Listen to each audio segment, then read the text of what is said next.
The sun hadn't even broken the horizon when the rooster's crowing echoed across the fields of the Boa Esperanza farm.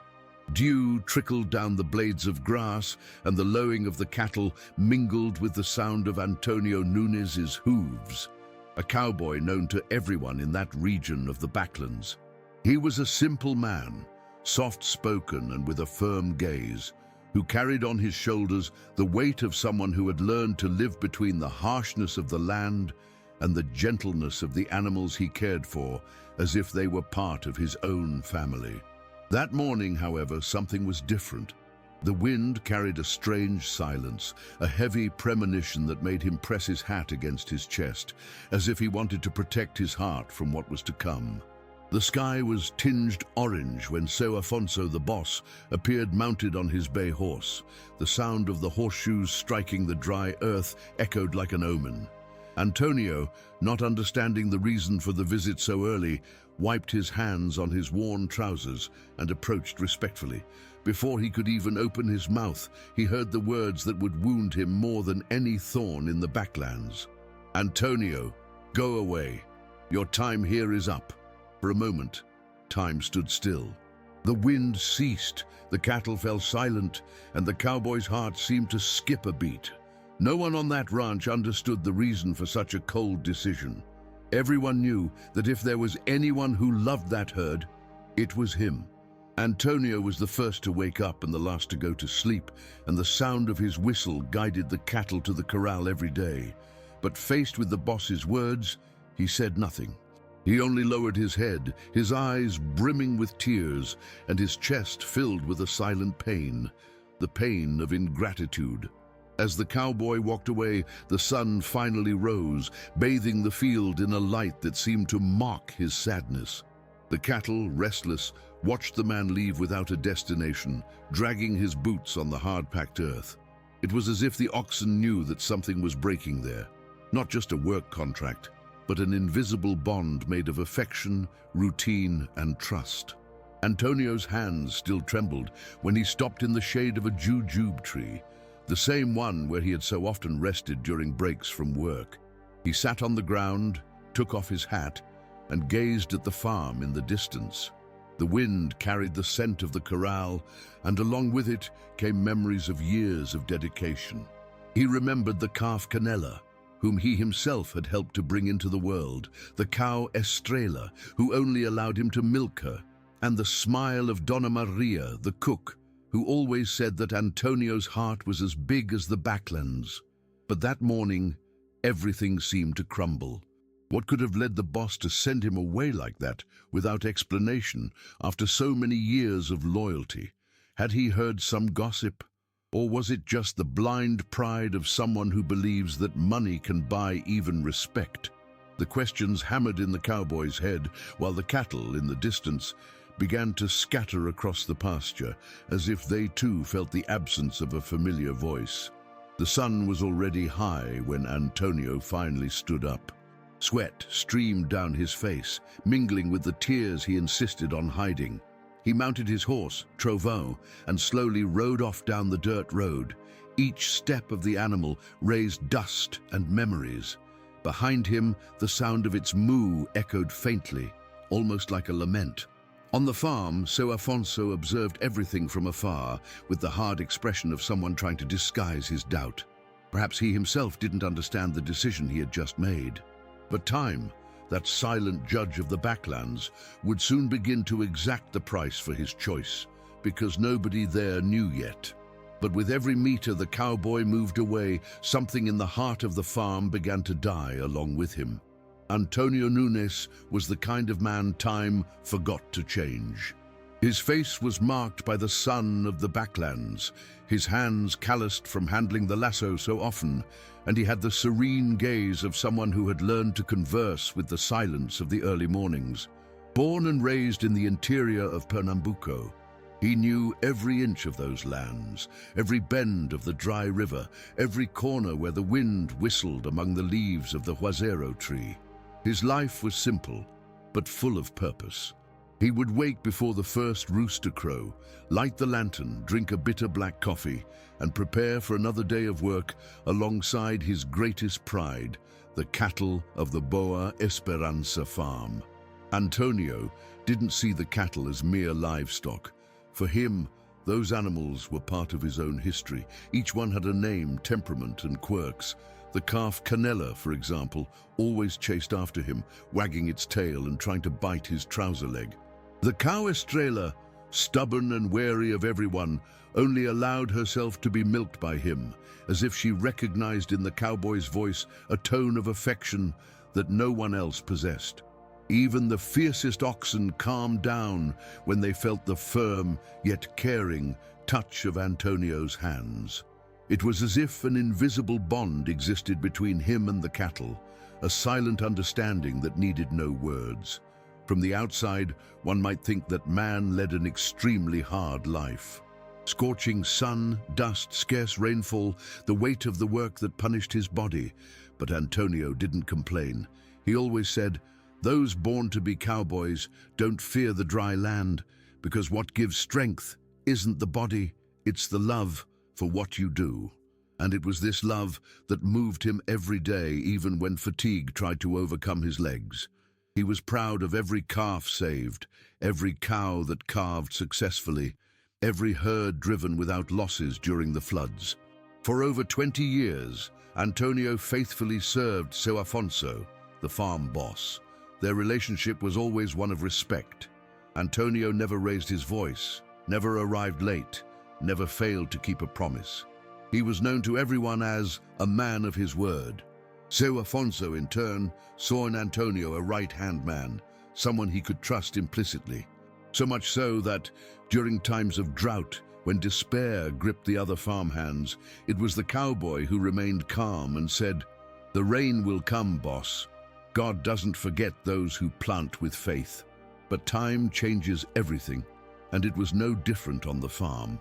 After Seu Afonso's son returned from the big city, bringing new ideas and a colder perspective on business, the atmosphere began to change. What was once camaraderie turned into distrust. The new heir said that old cowboys are just a burden, that the farm needed modern people, educated, with skills. Antonio listened to everything in silence, but deep down he felt his heart tighten. He knew that this kind of thinking was like a plague that spread slowly, corroding the roots of respect. Even so, the old cowboy remained faithful to his work. When the sun blazed, he sought shade for the cattle. When the rain fell heavily, he stayed up all night, making sure no animal got stuck. Once during a storm, he risked his own life to save a calf that had fallen into a ditch. He emerged with a dislocated shoulder, but with a peaceful heart. "Animals feel it, boss," he would say with a tired smile. "They just need to know that we don't give up on them." The other farmhands respected him. Many called him Seu Tonho, and when he spoke, everyone listened, not out of fear, but out of admiration. He was a man who never learned to read properly, but he carried in his eyes a wisdom that no book can teach. He knew when each cow was due to calve, the smell of the rain before it fell, the exact moment when the cattle needed to be gathered. It was as if he had been born with a gift, the gift of understanding the hearts of animals and people. What few knew was that behind that serene demeanor, there was a weary man. Not weary of work, but weary of feeling that the world was changing too fast, and that values like gratitude and loyalty were becoming a thing of the past. Antonio still believed that a man's word was worth more than any contract, and that respect was what kept him standing. Therefore, when he heard his boss say, "Go away," it was as if the ground had opened up beneath his feet. He spent his entire life giving his best, and in return received the weight of doubt. But even hurt, he held no hatred. He only held a bitter silence, the kind that cannot be broken with words. Deep down, he still believed that it could all have been a mistake, a misunderstanding. And perhaps, somewhere in Seu Afonso's heart, there remained a little of the recognition he so richly deserved. The cowboy continued on his way, but the cattle, accustomed to the sound of his whistle and the timbre of his voice, began to grow restless. The animals became skittish, as if they were missing something they couldn't explain. The mornings grew quieter, and even the youngest pedestrians noticed that something was wrong. If you've ever known someone like So Tonho, someone who lived their life with their heart in what they did, comment below. Loyalty can't be bought. I want to know who, like me, believes that there are still people who work with love, even when the world seems to have forgotten its value. The days that followed that morning seemed the same, but there was something in the air that Antonio Nunes couldn't explain. The sun continued to scorch the earth, the wind blew in the same way, and the cattle still mooed at the same time as always, but inside him everything seemed out of place. So Afonso, the boss, was no longer the same man.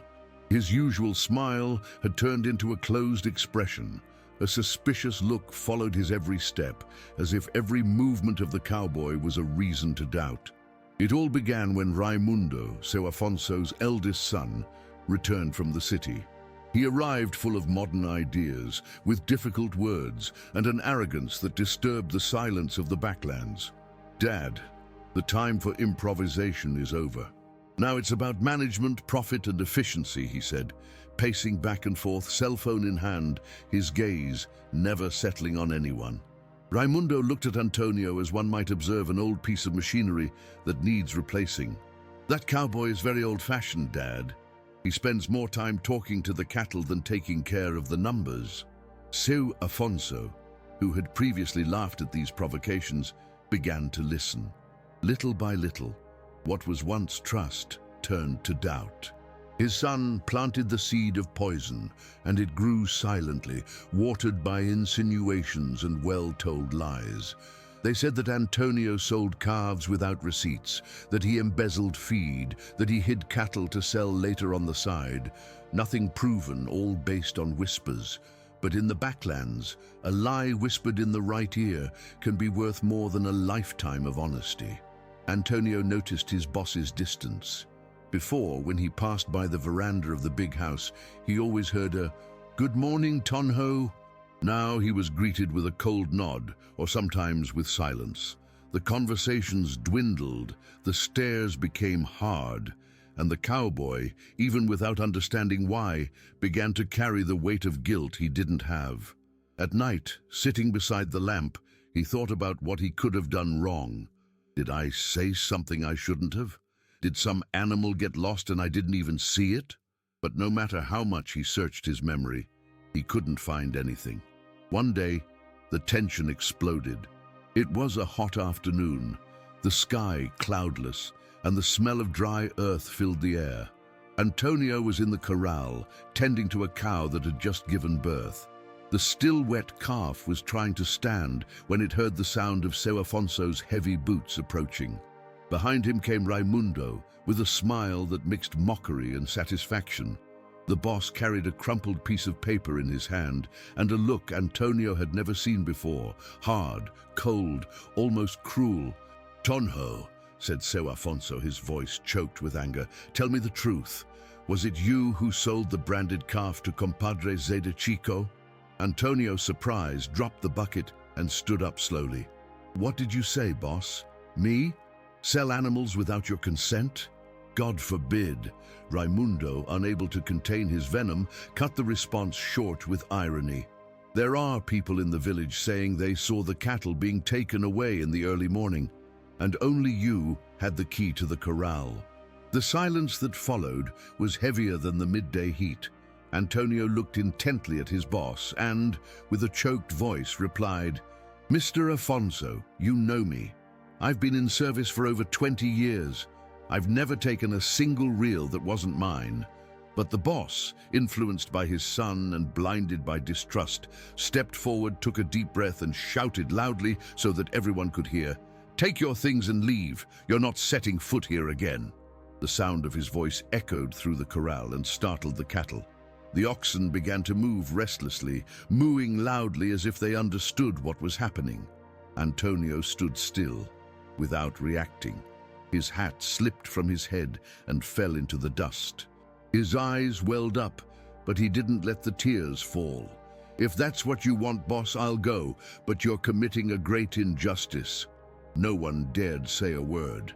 The cowboys watched the scene from afar, some with downcast eyes, others with indignant expressions. It was like watching a father expelling his son. Antonio bent down, picked up his hat, ran his hand over the dust-covered brim, and pressed it against his chest. He turned his back, walked slowly to the gate, and before leaving looked one last time at the cattle. The newborn calf, lying beside its mother, let out a weak moo, a sound that cut the cowboy's heart like a knife. At that moment, silence filled the place. The wind stopped and even the birds seemed to fall silent. Raimundo turned his face away with satisfaction, while Seu Afonso, however much he tried to hide it, felt something inside him break. But pride is a blinding poison, and he preferred to convince himself that he was right. Antonio left without looking back. Each step he took was a farewell, a piece of his soul that remained in those lands he called home. When he reached the farm gate, he mounted his horse Trovão, and before continuing his journey, he looked at the sky and murmured, "God is watching, and the cattle too." The dust kicked up by the hooves was the last thing that remained. In the corral, the cattle continued to stir, pacing back and forth, as if waiting for the familiar sound of the whistle that would never come again. If you felt outraged by this scene, if you believe that ingratitude is one of the greatest wounds someone can inflict, comment below. God's justice never fails. I want to see how many still believe that time takes its toll and that the heart of a good man is never forgotten, even when the world turns its back on him. The sun was already beginning to set behind the mountains when Antonio Nunes mounted his horse Trovão for the last time in those lands. The sky was tinged with orange and pink hues, and the wind carried with it the scent of the corral mixed with the dry dust of the road. The cowboy carried with him only a small leather bag, an old machete, the rosary he had inherited from his mother, and his hat, which he now held against his chest, as if carrying his heart in his hands. His teary eyes shone with the light of dusk, but it wasn't the reflection of the sun, it was the weight of farewell. Antonio looked one last time at the Boa Esperança farm, that piece of land that for more than 20 years had been his world. Each fence, each tree trunk, each stone held a memory. There he had seen calves born, oxen die, the cattle grow strong under his care. And now all that remained was an emptiness that hurt more than any spur wound.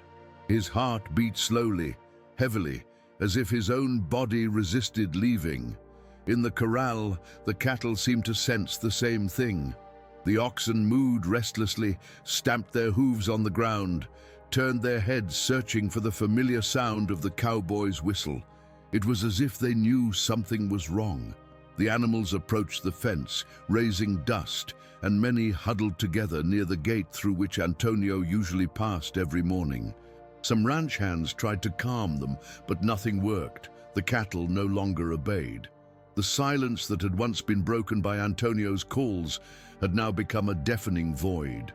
From the veranda of the big house, Seu Afonso watched the scene without saying a word. His face, once firm and authoritative, now seemed tired, taken over by an expression that mixed regret and stubbornness. Raimundo, his son, beside him, tried to disguise the satisfaction of someone who believed he had won, but even he noticed that something was wrong. The flock, the same one that had always been the pride of the family, now behaved strangely, as if it had lost its way. As he walked away, Antonio heard the moose echoing in the distance. Each sound seemed like a call, a plea, a farewell. He tried not to look back, but his heart wouldn't obey. He pulled on Trovão's reins, turned around, and stood there for a few seconds. The sun, already almost hidden, bathed the pasture in a golden light that seemed like a final wave from the land he loved so much. "May God be with you, my boys. Take care," he murmured softly, his voice choked with emotion. It was as if he were speaking to the animals, as if he wanted to leave a piece of himself with them. That night, The backlands slept early. The moon rose timidly in the sky and silence fell over the farm. But it wasn't an ordinary silence. It was a heavy, sad silence, which seemed to carry the echo of Antonio's absence. The new foreman, a man named Severino, arrived the next day. He had a reputation for being a brute, one of those who believe that cattle are managed by shouting and whipping. As soon as he set foot in the corral, the herd became agitated. The oxen retreated, the cows scattered, and not even the dogs obeyed his commands. "Those animals are so spoiled," he grumbled, irritated. "They were pampered by that cowboy for too long." But what he called pampering was actually care, respect, and love. Antonio had never raised his voice, never hurt an animal on a whim. He knew that cattle felt, that they understood when they were treated kindly. That's why, when that new man appeared shouting and whipping, the herd became even more skittish. Some started jumping fences, others refused to eat. The following days were filled with confusion. Milk production decreased, the oxen lost weight, and a strange disease began to spread through the herd. First, a cow stopped eating. Then a calf was found collapsed, weak for no apparent reason. The farmhands tried to care for it, but nothing helped. It was as if the farm were cursed. The nights grew quieter, and the sound of mooing, once a sign of life, began to sound like a lament. So Afonso tried to remain calm, but fear already haunted him. He spent his nights awake, sitting on the porch, listening to the sounds of the farm as if waiting for an answer. Sometimes he swore he heard Antonio's whistle echoing in the early morning winds. It was a strange feeling, as if the cowboy's spirit was still there, tending to the cattle from a distance, or perhaps observing what had become of the farm he loved so much. Raimundo, on the other hand, tried to blame the cowboy again. That old man must have done something before he left. He must have deliberately made the animals sick. But nobody believed him. Everyone knew that Antonio wouldn't be capable of such wickedness. What was happening there was something nobody could explain. It seemed the cattle missed him. The farmhands began to comment amongst themselves during breakfast. Ever since Seu Tonho left, the farm has lost its life. And it was true. Even the wind seemed weaker, the land drier, the sky grayer. The flowers in the garden of the main house began to wither, and the stream that cut through the pasture slowed its flow, as if even nature itself mourned the cowboy's departure. Antonio, far away in a simple mud brick house, felt an anguish in his chest that he couldn't explain. Sometimes he would wake up in the middle of the night with the impression of hearing the mooing of Estrella, the oldest cow, or the trotting of Trovo in the corrals that were no longer his. His heart would tighten, and he would wonder if the cattle were all right, if someone was caring for them with the same love. Time seemed to stand still. Each sunset brought a new memory and an old longing. Life on the farm went on, but nothing was the same anymore. And little by little, something dark began to take over that place that had once been a symbol of prosperity and unity. If your heart ached at the passing of Seu Tonho, comment below. The backlands miss him. I want to see who else believes that even animals understand when love is gone. Weeks went by, and what seemed like just a passing concern turned into a real nightmare on the Boa Esperança farm. The cattle, which had always been Seu Afonso's pride, began to wither away inexplicably. At first, the farmhands thought it was just the heat, that the dry weather had exhausted the animals. But time revealed that something much deeper was happening. The cows stopped giving milk, the calves began to get weak, and even the strongest oxen began to refuse to graze. It was strange, because the pasture was green, the pond still had water, and the freshly harvested corn filled the barns. Everything indicated that the cattle should be fat and healthy, but the opposite was true. The animals walked with their heads down, their gazes lost, and they mooed with a different sound, a long, painful lament that would send shivers down the spine of even the toughest of cowboys. At night, The sound of the mooing spread across the field and echoed all the way to the main house like a distant cry for help. The new foreman, Severino, tried to maintain control, but he was running out of answers. He changed the feed, changed the water, ordered new pastures to be fenced off, but nothing worked. The cattle didn't react. When he tried to force the oxen to eat, they moved away, frightened. The animals' eyes seemed to carry fear, a vivid sadness, a sense of loss. "These animals are cursed," Severino would say, spitting on the ground. But the ranch hands, who knew the soul of the countryside, shook their heads silently, as if they knew the problem wasn't the food. It was their hearts. So Afonso began to lose sleep. He no longer ate properly and barely left the veranda. From there he saw the empty corrals, the scattered herd, the farmhands walking back and forth, unsure what to do. Sometimes he would spend hours gazing at the horizon, as if hoping to see Antonio Nunes' silhouette returning down the road. He never confessed it aloud, but deep down he knew he had made a mistake. And the worst part was that the farm seemed to want to remind him of it every day. One afternoon, while visiting the main pasture, So Afonso saw a scene he would never forget. In the middle of the field, under an umbu tree, lay the body of Estrella, the oldest and most docile cow in the herd, the same one that only allowed Antonio to milk her. The animal was lying down, with her eyes closed and her head resting on the ground, as if she had fallen asleep. The boss approached slowly, knelt beside her, and ran his hand along her thin neck. Her skin was cold. At that moment, something broke inside him. "My God, what's happening here?" he murmured, his voice choked with emotion. It was as if the death of that cow had ripped away his last thread of hope. Pedestrians watched him from afar, too afraid to approach. No one knew what to say. The boss, once respected, now seemed like a lost man, small before the vastness of the backlands. In the following days, the tragedy worsened. One calf, then another, then 3 more. Ditches began to be dug behind the corral. The smell of death mingled with the hot wind, and the sound of hoes digging the earth became part of the routine. Each burial was a new wound, and with each body that disappeared into the dry earth, so Afonso's guilt grew a little more.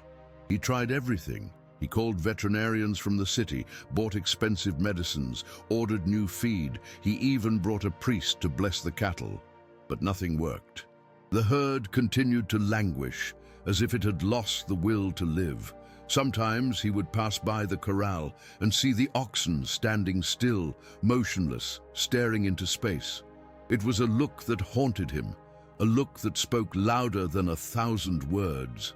One night, unable to sleep, so Afonso got up and went out to the yard. The full moon illuminated the farm with a silvery light, and the wind carried the distant sound of a whistle. He stopped, tense, his heart racing. The sound came from the pasture, soft, familiar. For a second he thought he was going crazy. That whistle, it was the same one Antonio used to call the cattle. The boss stood motionless, his eyes brimming with tears, and a tear rolled down his cheek without him being able to stop it. The next day, he got up determined. He had his horse saddled and set off alone, following the dirt road that led to the little house where they said Antonio was living. The road seemed longer than ever. Each bend brought back memories, each tree held a story. When he finally arrived, he saw the cowboy sitting on the porch, his hat on his head and his gaze lost on the horizon. Time had passed, but the serene gleam in Antonio's eyes remained the same. Perhaps sadder, more mature, but still firm. The boss dismounted slowly from his horse. He didn't know where to begin. The silence between them spoke louder than any words. Antonio stood up, wiped his hands on his trousers, and with a tired smile simply asked, "The cattle are feeling it, aren't they?" So Afonso tried to answer, but his voice failed him. He just shook his head and his eyes filled with tears. "They're dying, Tonho, and I don't know what to do anymore." The cowboy took a deep breath, looked at the ground, and then raised his eyes to his boss, with the calm of someone who already understood what the other did not. "Cattle don't miss food, boss. They miss care. They miss those who love them. When we lose respect for the land and the animals, the land falls silent, and the animals too. Seu Afonso lowered his head, overcome by a shame he had never felt before. It hurt more than any loss of money. Before him stood the man he had humiliated, and yet the cowboy spoke not with anger, but with compassion. It was as if he were saying that forgiveness had already been granted, even without being asked for. The wind blew strongly at that moment, raising dust and dry leaves. The boss looked towards the horizon and saw the sun rising again, as if the backlands, despite all the pain, still had something to teach. If you've made it this far and felt your heart ache at this scene, comment below. Love heals even what makes the earth sick. I want to know who believes that respect and true feeling have power even over nature. The path to Antonio's little house seemed longer than ever. The sun, almost setting, painted the sky in reddish hues and made the ground shine like fire. Seu Afonso's horse walked slowly, feeling the weight of the guilt its owner carried. The wind whipped against the boss's face as if it were a reminder of what he had lost. Not just a cowboy, but a piece of the very soul of the farm. Each step forward was an open wound, a regret that hurt more than any material loss. When he saw the humble mud brick house with its half-collapsed thatched roof and faint smoke rising from a chimney, Seu Afonso's heart tightened. There was a sad peace in that place. The sound of crickets mingled with the wind that rustled the dry grass, and everything seemed suspended in time, as if the world there had decided to stop. He dismounted from his horse, took off his hat, and walked slowly to the door. Antonio was sitting in an old rocking chair, his face pale, his eyes deep-set, but still with that same calm gleam as always. A blanket covered his legs, and his trembling hands rested in his lap. When he heard the footsteps approaching, he looked up, and for a moment a slight smile blossomed on his tired lips. "I knew you were coming," he said, his voice hoarse and serene. Seu Afonso stood motionless, not knowing what to say. The words got stuck in his throat. He wanted to apologize, he wanted to explain, he wanted to cry, but nothing came out. Only the silence between them said it all. Antonio pointed to a chair nearby. "Sit down, boss. It's been a while since we've talked looking each other in the eye." The boss approached, sat down, and lowered his head. The cowboy watched the horizon, where the sun hid behind the hills, and spoke with a heart-wrenching calm. "You know, boss, I always thought life was fair, that whoever plants with their heart reaps good things, but sometimes fate comes to test our faith, and I learned that it's not always the man who changes, sometimes it's time that changes the man." Seu Afonso felt tears welling up and didn't try to hold them back.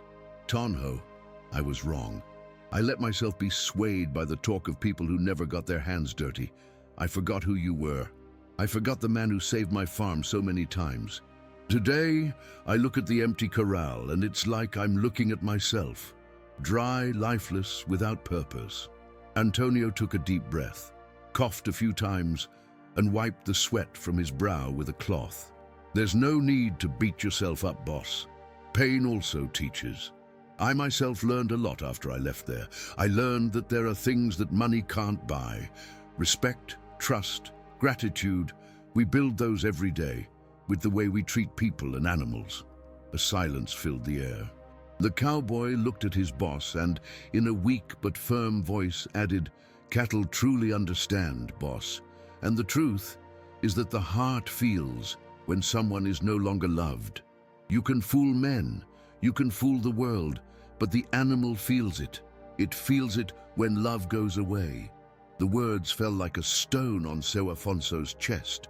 He lowered his face, covered his eyes with his hands, and wept. He wept like a child who finally understands the gravity of his own mistakes.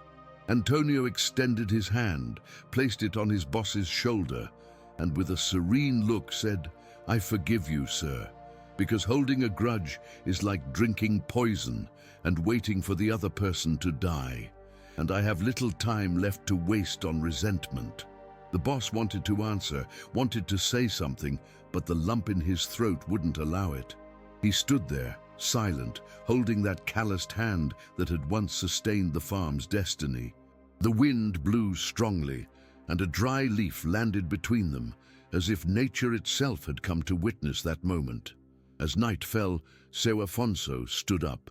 He looked at the cowboy, who now seemed to be slowly falling asleep, and said softly, "I will never forget what you taught me, Tonho." Antonio smiled slightly, without opening his eyes, and murmured, "The backlands teach, boss. You just need to know how to listen." The boss left slowly, his heart broken and his face wet with tears. He mounted his horse and rode down the silent road.